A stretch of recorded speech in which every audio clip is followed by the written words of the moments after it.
ഇത് മീൻ കറിയല്ല, മീനല്ലാത്ത ഒരു മീൻ കറിയുടെ റെസിപ്പിയാണ്. തികച്ചും വെജിറ്റേറിയൻ ആയിട്ടുള്ളൊരു കറിയാണ്. എങ്ങനെയാണ് ചെയ്തെടുക്കുന്നത് നോക്കാം. ഞാനിവിടെ 2 വാഴക്കായ എടുത്തിട്ടുണ്ട്. കറിക്കായ എന്നൊക്കെ പറയില്ല, അതാണ്.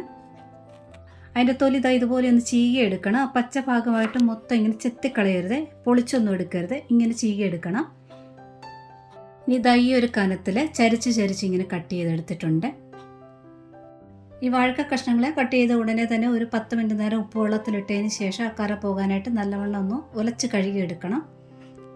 ഇനി ഞാൻ ഈ ചെയ്യുന്നത് ഒരു മീൻ കഷ്ണങ്ങളുടെ ഒരു ഷേപ്പ് കിട്ടാൻ വേണ്ടി മാത്രം ചെറുതായിട്ട് ഇതുപോലെ സ്പൂൺ വെച്ച് ഒരു കുഴി പോലെ ചെയ്ത് കൊടുക്കുവാണ്. ഇത് ചെയ്യണമെന്ന് നിർബന്ധം ഒന്നും തന്നെയില്ല, കാണാനൊരു ഭംഗിക്ക് വേണ്ടി ചെയ്തത് മാത്രം. ഇനി ഒരു പ്ലേറ്റിനകത്തോട്ട് ഒരല്പം മുളക് പൊടി ചേർക്കുക. ഞാനിവിടെ കാശ്മീരി മുളക് പൊടിയാണ് ചേർത്ത്. കുറച്ച് ഉപ്പൂടെ ചേർത്തിട്ടുണ്ട്. ഒരല്പം മഞ്ഞൾപ്പൊടി, ഇഞ്ചി വെളുത്തുള്ളിയുടെ പേസ്റ്റാണ്, ഒരുപാട് വേണ്ട, ഒരല്പം മതി. ഇനി കുറച്ച് വെള്ളം ചേർത്ത് നല്ലവണ്ണം ഒന്ന് കുഴച്ചെടുക്കണം. നമ്മൾ സാധാരണ മീൻ വറക്കുമ്പോൾ മസാലകളൊക്കെ കുഴച്ചെടുക്കാറില്ലേ, ആ ഒരു പരുവത്തിൽ കുഴച്ചെടുക്കുക. ഇനി ഇത് ഓരോ കഷ്ണത്തിലും ഒന്ന് പുരട്ടി കൊടുക്കണം. ഒരുപാട് കട്ടിക്കൊന്നും പുരട്ടേണ്ട ആവശ്യമില്ല, നല്ലവണ്ണം ഒന്ന് കൈവച്ച് തേച്ച് കൊടുക്കണം.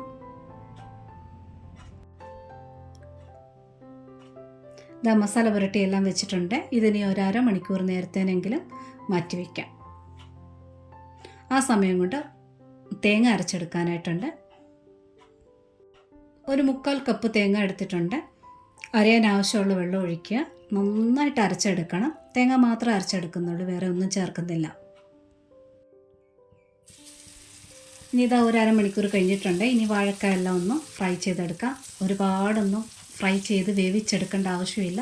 തീ അല്പം കൂട്ടിക്കൊടുക്കുക. അതിൻ്റെ 2 സൈഡും ഒന്ന് ചെറുതായിട്ടൊന്ന് മുരിഞ്ഞ് കിട്ടിയാൽ മാത്രം മതി. ഒരുപാട് നേരം ആകരുത്, അങ്ങ് പെട്ടെന്ന് ഇത് വെന്ത് പോകും. അതുകൊണ്ട് തീ കൂട്ടി കൊടുത്താൽ മതി. ഒന്ന് ചെറുതായിട്ട് മുറിച്ചെടുത്താലും മതി. എല്ലാം ഒന്ന് തിരിച്ചിട്ട് കൊടുക്കുക. ഈ സമയത്തൊക്കെ നല്ലൊരു മീൻ വറുത്തതിൻ്റെ മണമാണ് വരുന്നത്. ഇതേപോലെ തന്നെ മീനിൻ്റെ മണത്തോടും രുചിയോടും കൂടി വാഴക്ക ഫ്രൈ ചെയ്തെടുക്കുന്നതിൻ്റെ ഒരു റെസിപ്പി മുന്നേ അപ്ലോഡ് ചെയ്തിട്ടുണ്ട്.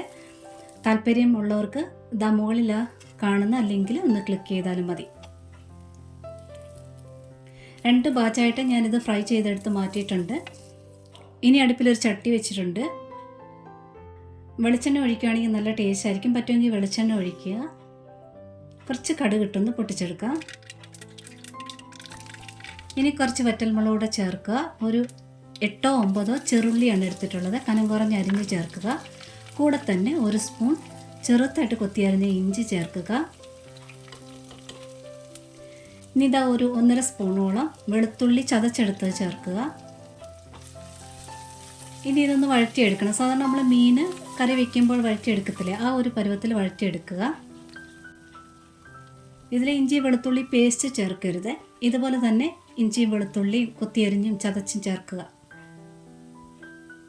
ഇനി മീനിനൊക്കെ ചെയ്യുന്ന ആ പരുവുണ്ടല്ലോ, അതേ പരുവത്തിൽ തന്നെ വഴറ്റിയെടുത്തിട്ടുണ്ട്.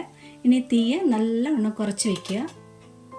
ഇനി എണ്ണയിലോട്ട് പൊടികൾ ചേർക്കുക. ഒരു 1.25 സ്പൂണോളം മുളക് പൊടി ചേർത്തിട്ടുണ്ട്. ഒരു 1/2 സ്പൂണിനടുത്തായിട്ട് മല്ലിപ്പൊടി ചേർക്കുക. ഒരല്പം മഞ്ഞൾപ്പൊടി കൂടെ ചേർത്തിട്ടുണ്ട്.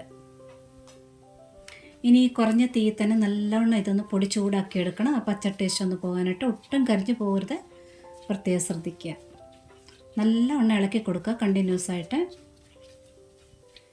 ഇനി വെള്ളമാണ് ഒഴിക്കേണ്ടത്. ആ വെള്ളമൊക്കെ സൈഡിൽ എടുത്ത് വെച്ചിട്ട് വേണം പൊടികളിട്ട് നല്ലവണ്ണം ഇളക്കി എടുക്കാനായിട്ട്. പെട്ടെന്ന് തന്നെ വെള്ളം ഒഴിക്കണം. ഇത് പൊടിയായിട്ടുണ്ട്. ഇനി വെള്ളം ചേർക്കുക. 1 ഗ്ലാസ് വെള്ളം ഒഴിച്ചിട്ടുണ്ട്. ഇനി ചാറിനൊക്കെ ആവശ്യമായിട്ടുള്ള ഉപ്പ് ചേർക്കുക. ഇനി കുടംപുളി ഒരു 2 കഷ്ണം വെള്ളത്തിലിട്ട് വെച്ചിട്ടുണ്ടായിരുന്നു, ആ വെള്ളത്തോടു കൂടി ചേർക്കാം.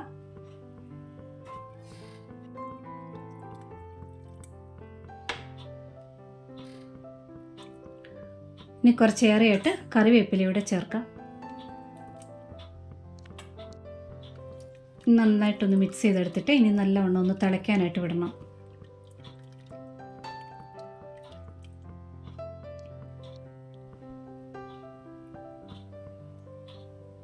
ഇത് നല്ലവണ്ണം വെട്ടി തിളയ്ക്കാൻ തുടങ്ങിയിട്ടുണ്ട്. ഇനി ഇതിലോട്ട് ചേർക്കേണ്ടത് വാഴക്കായാണ്.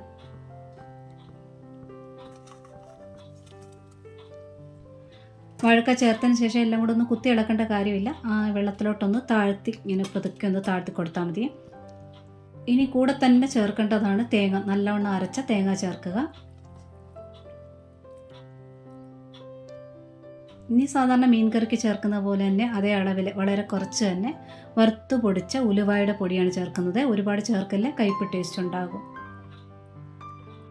ഇനി ഇത് പതുക്കെ ഒന്ന് ഇളക്കി കൊടുക്കുക.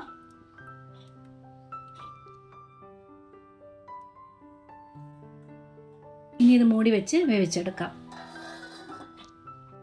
ഇടയ്ക്ക് ഞാനൊന്ന് തുറന്നു കൊടുത്തിട്ടുണ്ടായിരുന്നു. ഉപ്പൊക്കെ ഒന്ന് ചെക്ക് ചെയ്യുക. അതിനുശേഷം പുളി കൂടുതലാണെന്ന് തോന്നുകയാണെന്നുണ്ടെങ്കിൽ ഒരു പുളി അങ്ങ് എടുത്ത് മാറ്റും. ഞാനിവിടെ ഒരു പുളി എടുത്ത് മാറ്റിയിട്ടുണ്ട്. വീണ്ടും ഇത് മൂടി വെച്ച് വേവിക്കാം. മീനിൻ്റെ കാര്യം പറഞ്ഞ പോലെയല്ല, പെട്ടെന്ന് വാഴയ്ക്ക വെന്ത് കിട്ടും. ഒരു 6 മിനിറ്റിനുള്ളിൽ തന്നെ വാഴക്ക വെന്ത് കിട്ടും. ഇതാ എണ്ണയൊക്കെ നല്ലവണ്ണം മുകളിൽ തെളിയാൻ തുടങ്ങിയിട്ടുണ്ട്. കുറച്ചേറെ കറിവേപ്പിലൂടെ ചേർത്തിട്ടുണ്ട്.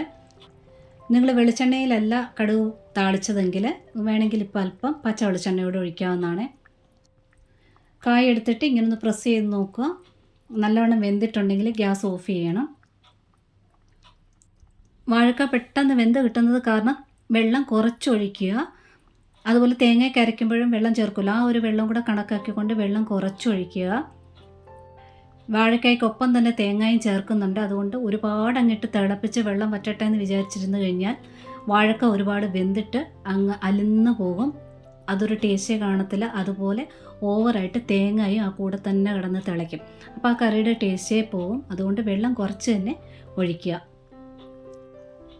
ഞാൻ പറഞ്ഞില്ല, പെട്ടെന്ന് വാഴയ്ക്ക വെന്ത് കിട്ടുന്നത് കാരണം ഇടയ്ക്കൊന്ന് തുറന്നിട്ട് വാഴക്ക ഒന്ന് പ്രസ് ചെയ്ത് നോക്കുക വെന്തോ ഇല്ലെന്നുള്ളത്.